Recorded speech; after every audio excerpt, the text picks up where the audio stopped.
এখন ভাইরাল একজন মানুষ, দলের নাম এনসিপি। কি সিপি? এনসিপি। তাদের একজন দলের সদস্য নেতা নাসিরউদ্দিন পাটোয়ারি। কি নাসিরউদ্দিন? আমি কিন্তু কোনো রাজনীতি কথা বলি না, বলতে বাধ্য হলাম।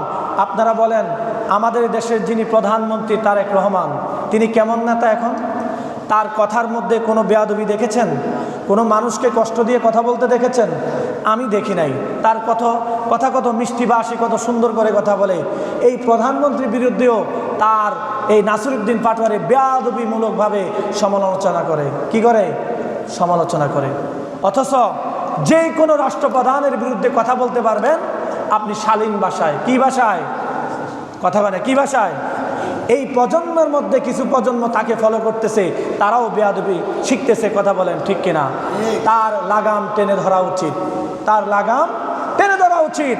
না হয় এই দেশের যুব সমাজ বাবার বিরুদ্ধে বেয়াদবিমূলক কথা বলবে, দাদার বিরুদ্ধে বলবে।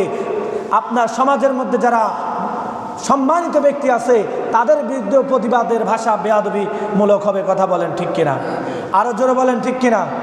এই নাসিরউদ্দিন পাটোয়ারি আমাদের যিনি বর্তমান প্রধানমন্ত্রী রয়েছেন তারেক রহমানের সামনে, তিনার সম্পর্কে বাজে বাজে কথা বলেন।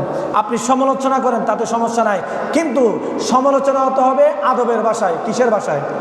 আচ্ছা বলেন তো, তিনি কি ফেরাউনের চাইতেও খারাপ রাষ্ট্রপতি? তারেক রহমান সাহেব যিনি আমাদের প্রধানমন্ত্রী, ফেরাউনের চাইতে খারাপ?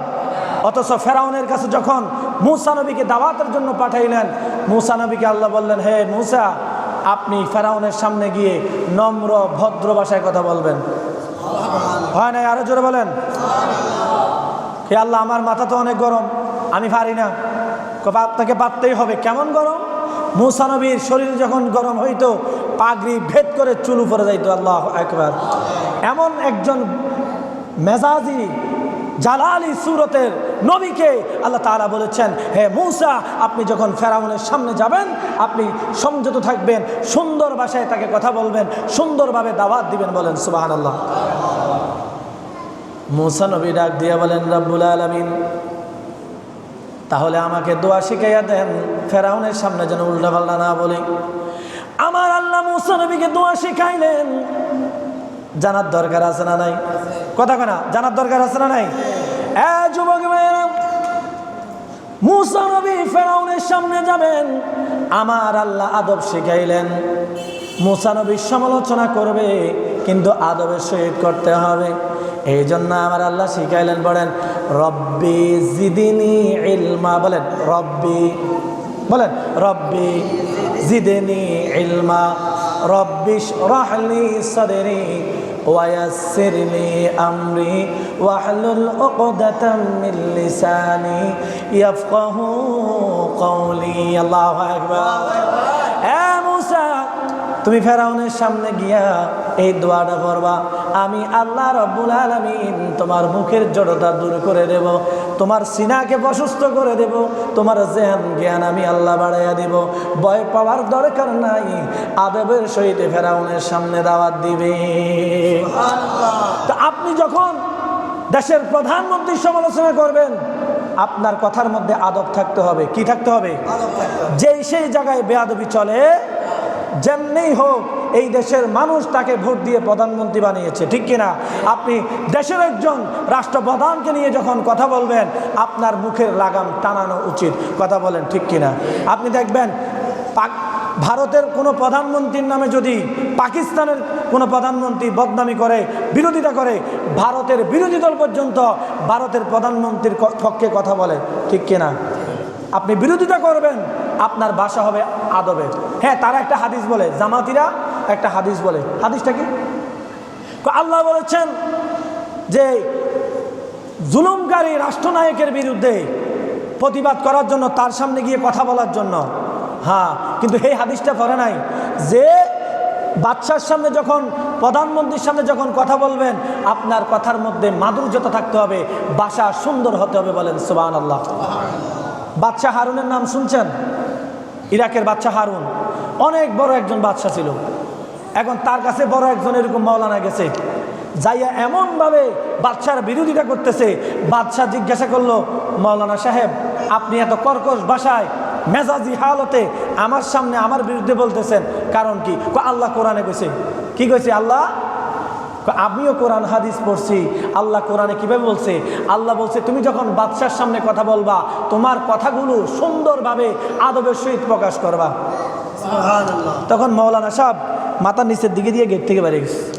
তাহলে বলতে হবে, ওই যে শাহাপুরের পিসা হুজুর বলেন, আদবে রসুল আদবে খোদা ইয়া রাসূলুল্লাহ। আদব নাই যার, তার কথার কোনো দাম নাই। এই জন্য এই সমস্ত ভণ্ড নেতাদেরকে, আদবওয়ালা বেআদব নেতাদের পিছনে চলা যাবে না। এই যে নাসিরউদ্দিন পাটোয়ারি কয় যুবকদের আইডল, কিটা কয় যুবকদের আইডল, এত বেআদবের একটা সীমা, শেষ সীমা ছাড়াই গেছে। সে এমনভাবে কথা বলে বাংলাদেশে আর কোনো তার উপরে কোনো মানুষ নাই। ঠিক কিনা যুবক ভাইরা? আপনারা তাকে ফলো করেন, তাতে আমার সমস্যা নাই, কিন্তু বেয়াদবকে ফলো করা যাবে না, বেয়াদবি করা যাবে না।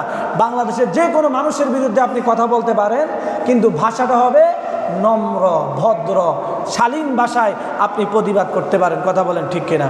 সে তার পরিবারকে নিয়ে, একজন প্রেসিডেন্ট পরিবারকে নিয়ে যে কোনো অনুষ্ঠানে যায়, সে ওইটাকে নিয়ে সমালোচনা করে। চিন্তা করছেন? তা যুব সমাজ তার থেকে কি শিখবে? আমার নবীর যখন কাফেরদের কাছে দাওয়াত দিতেন, নম্র ভাষায় দিতেন। নবীকে পাথর মেরেছে, তারপরে নবী গালি দেয় নাই, আছে না নাই? তারা আবার ইসলামের নাম দেয়, আমরা ইসলামকে ভালোবাসি, ইসলামিক দলের সাথে আছি, কাম কিন্তু ইসলামিক দলের না। কথা কন ঠিক কিনা? কথা কন ঠিক কিনা? নাম দিছে মৌলানা সাহেব, পর্দার ভিতর থেকে ওয়াজ করে, কিন্তু হোটেলে যায় নারী নিয়ে ধরা খায়, আছে না নাই? এরার নাম ইসলাম। এই জন্য অন্ধ হয়ে মানুষকে ফলো করবেন না, অন্ধ হয়ে মানুষকে ফলো করা যাবে না। আদব কায়দা হব্বে রসুল যার ভিতরে আছে, তাকেই আপনি ফলো করবেন। কথা বলেন ঠিক কিনা? আপনি শাহ আব্দুল্লাহ গাজীপুরীকে ফলো করেন, ডক্টর আহমেদ পেয়ারা বগদাদিকে ফলো করেন, আপনার আঙ্গিনায়, আপনার বাড়ির পাশেই তিনারা রয়েছেন।